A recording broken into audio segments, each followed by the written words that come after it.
শুকরিয়া করলেই লাভ, ঠিক কিনা? শুকরিয়া করলে নেয়ামত বাড়ায় দেয় কে?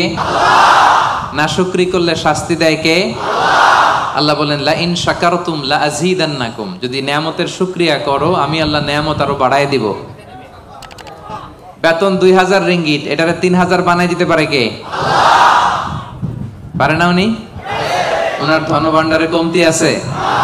আল্লাহ বলে এই বানি আদম লাউ আন্না আউওয়ালাকুম ওয়া আখিরাকুম ওয়া ইনসাকুম ওয়া জিন্নাকুম কামু আলা সাঈদিন ওয়াহিদ, এই বানি আদম তোমরা সবাই মিলে বিশাল মরুভূমিতে দাঁড়িয়ে যদি আমি আল্লাহর কাছে চাইতে শুরু করো, আল্লাহ এটা দাও ওটা দাও এটা দাও ওটা দাও, তোমার যার যা লাগে আমি আল্লাহ সবও যদি দিয়ে দেই, আমি আল্লাহর ধনভাণ্ডারের 1 ইঞ্চিও কমবে না। কত বিশাল ধনভাণ্ডারের মালিক তিনি, ঠিক কি না? এজন্য শুকরিয়া করলে লাভ না লস? লাভ। শুকরিয়া করলে আমি নিয়ামত বাড়ায় দেব, না শুকরি করলে আমি আল্লাহ শাস্তি দেব। ইন্না আযাবি লাশাদীদ, আমি আল্লাহ সব সময় ধরি না, ধরলে ধরে ধরে ধরে না, ধরলে আল্লাহ সব সময় ধরে না, ধরলে ছাড়ে না। এজন্য শুকরগুজার হবেন, কমপ্লেইন করবেন না এইটা নাই ওইটা নাই, টাকা নাই, বাড়ি নাই, গাড়ি নাই, সুখ নাই, সুন্দর বউ নাই, বেতন নাই, পাসপোর্টে ভিসা নাই, আমার কিচ্ছু নাই, এরকম একদল আছে না? নাই, খালি কয় নাই।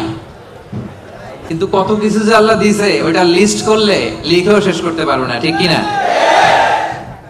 আপনি টাকা চান, বাড়ি চান, গাড়ি চান, সুন্দরী বউ চান, এটা চান ওইটা চান। আপনি যদি ক্যান্সারে আক্রান্ত, ক্যান্সার একটা রোগ আছে না, দুরারোগ্য ব্যাধি, ক্যান্সারে আক্রান্ত কোন রোগীর বেডের সামনে যে দাঁড়ান, দেখবেন যে আহা কি কঠিন অবস্থায় সে আছে। কেমোথেরাপি দিয়ে তার দাড়িগুলো পড়ে গেছে, চুলগুলো পড়ে গেছে, চেহারাটা ফ্যাকাশে হয়ে গেছে, একেবারে লাস্ট স্টেজে চলে আসছে। আপনি যদি তারা জিজ্ঞেস করেন ভাই তুমি কি চাও, সে বলবে আমি শুধু বাঁচতে চাই। আপনি কি চান? না, আপনি তো বাঁচতে চান না, আপনি তো বেঁচেই আছেন। আপনি টাকা চান, বাড়ি চান, গাড়ি চান, নারী চান, ক্ষমতা চান, ফলোয়ার চান, আপনি সমাজের দাপট চান। কিন্তু ক্যান্সারে আক্রান্ত ব্যক্তির কাছে যে জিজ্ঞেস করেন ভাই তুমি কি চাও, কি বলবে? বেঁচে থাকাটা তার কাছে স্বপ্ন। যে বেঁচে থেকে, সুখে থেকে, শান্তিতে থেকে আল্লাহ তাআলার দয়া তো নাজ নেয়ামত পেয়েও আমি কমপ্লেইন করি, অভিযোগ করি, আল্লাহ আমার এটা নাই ওইটা নাই, এটা চাই ওইটা চাই। কিন্তু ক্যান্সারে আক্রান্ত রোগী কিচ্ছু চায় না, ও শুধু বাঁচতে চায়। যে অবস্থায় থেকে মালয়েশিয়াতে আপনি নাশুকরি করেন, অনেকের কাছে এই অবস্থানে আসাটা তার কাছে স্বপ্ন। রাত জেগে তাহাজ্জুদের নামাজ পড়ে আল্লাহর কাছে দোয়া করে, আল্লাহ মালয়েশিয়া যদি যাইতে পারতাম, ঠিক না? এই যে নতুন কলিং হয়েছে, আসবে না অনেকে? আহা, পাসপোর্ট দিয়ে রাখছে, ভিসা হয় না, দেখবেন রাত জেগেও কাঁদে যে মালয়েশিয়া একটু আসতে চাই। কিন্তু আপনি এই মালয়েশিয়া থেকে খেয়ে পরে সুখী না, হ্যাপি না। তার মানে আপনি যে অবস্থানে থেকে অসুখী, এই অবস্থানে আসাটা অনেকের কাছে স্বপ্ন। কথা ঠিক কিনা? এজন্য প্রিয় ভাইরা, আজকের প্রথম টেক অ্যাওয়ে মেসেজ।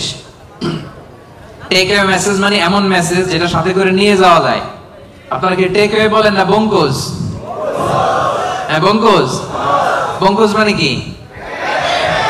প্যাকেট করে বাড়িতে নিয়ে যাওয়া যায়। তো আজকে রাতের প্রথম বঙ্কুজ মেসেজ মানে টেক অ্যাওয়ে মেসেজ হচ্ছে আমরা আর নাশুকরি করব না, শুকরিয়া করব একজনের, তিনি কে?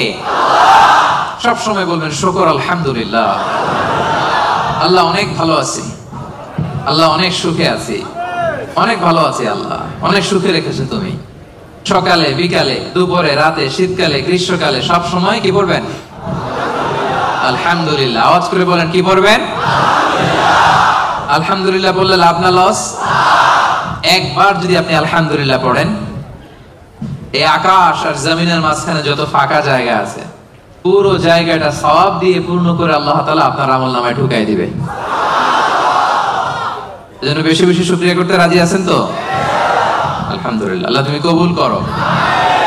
তাহলে the first and foremost message, takeaway message or the Bongku's message tonight is we'll praise to our Lord We will say alhamdulillah in every time, in every situation in our life. ঠিক কি না? যে কোনো পরিস্থিতিতে আমাদের মুখ দিয়ে বেরোবে কি? মনে থাকবে?